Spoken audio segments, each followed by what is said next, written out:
Mayong buntag nga usab mga kaigsonan. Balik ta sa tong memory verse or verse of the day karon.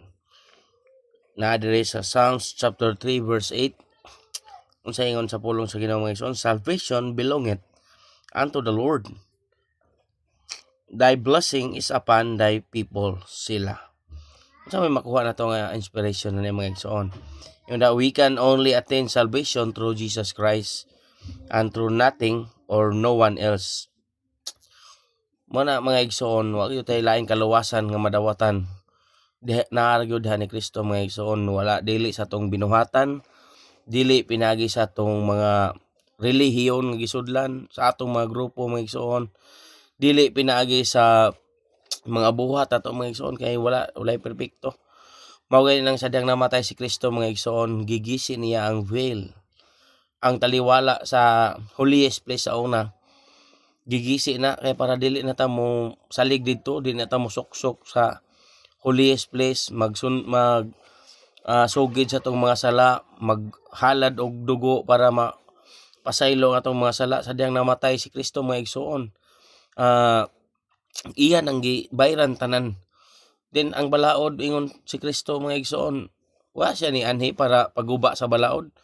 Ni anhi ko para pag-fulfill. Kaya nga naman, why makatuman? Hipokrito kayo ng mga gatuman og balaod, pero sa ilang kagalingon, wa gayon sila katuman sa ilang balaod. Kay sila mismo nasayod mga igsoon nga, wa sila nagtuman sa balaod.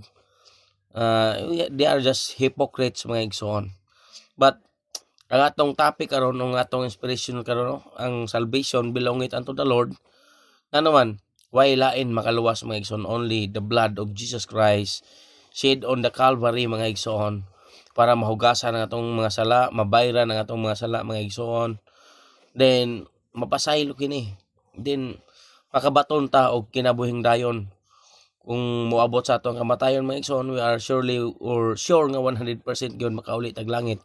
Nga naman, sama-sama ginabalik-balik mga igsoon sa John chapter 14 verses 1 to 3 mga igsoon, nga ningon ang Ginoo nga kung asa siya tuwa sabta. Mao na nga tagalangit man ang Ginoo mga igsoon, 100% muli sa taglangit, kay lisod po nang moyong kag motuo kag Ginoo, nituo ka ni Jesus Christ. Pero kung pangutan-on ka mga igsoon, kung asa ka muuli, kung mamatay ka, wala ka na sayod, di ba? Unsa man na bakikaw nga pagtulunan mga igsoon, imong gituohan Dios, imong gituohan tagalangit, pero wa ka kasayod kung asa ka muuli, kung moabot sa imong kamatayon, di ba? Kung dili ka kasulti na mga igsoon, ako makasulti ko diha kanimo according to the Bible mga igsoon, nga kung moabot sa imong kamatayon, kung di makasure nga mulig langit, sure 100% nga adto gyud kag impierno mga igsoon. Kaya naman, why lain Savior mga igsoon? Only Jesus Christ.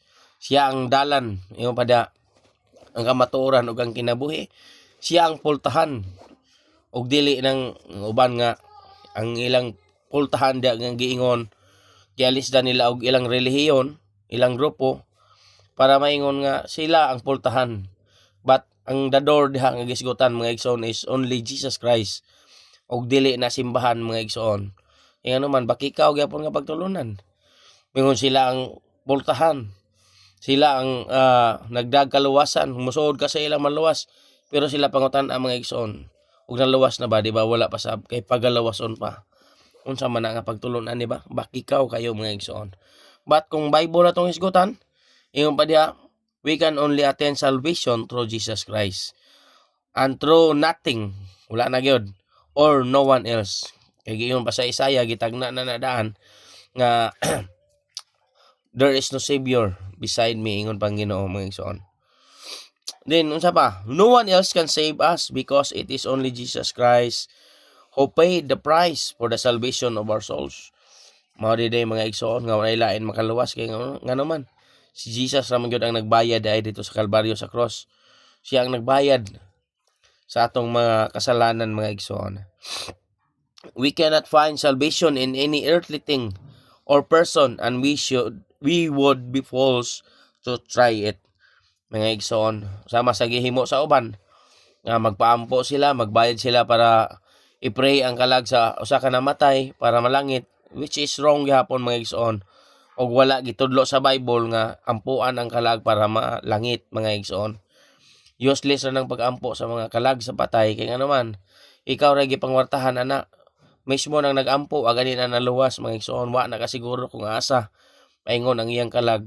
Kana pa ba kang iyang giampuan? That's an hypocrite also mga igsoon. Only the name of Jesus can bring us the freedom from captivity that we need.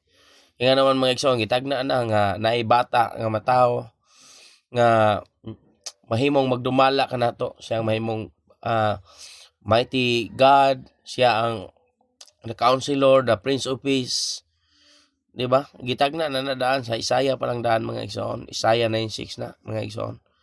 Then wala gyud lain nga ngalan atong saligan atong tuuhan, only Jesus Christ. But unsay atong tuuhan mga igsoon? That He shed His blood on the Calvary. Nagmatay si Kristo dito sa Kalbaryo sa cross para sa atong mga sala. Nagula siya dugo dito para malimpyuhan ang atong mga kasalanan mga igsoon. Og human na yung gani siya nga it is finished. Kung nasayod ka ng finished nga giingon diha na iidi, past tense na mga igsoon, human na. Mao nang dili na ingon nga pagaluwason pa kay nga naman human na gibuhatan ni Kristo. Human na tanan gibuhatan. All we need to do is mutuo na lang, have faith on what Jesus did on the cross mga igsoon. Kaya nga naman kung di ka mutuo diha wala gyud kay kaluwasan mga igsoon nga madawatan mga igsoon. Kaya nga naman mao gani ang gitagaan tag freedom.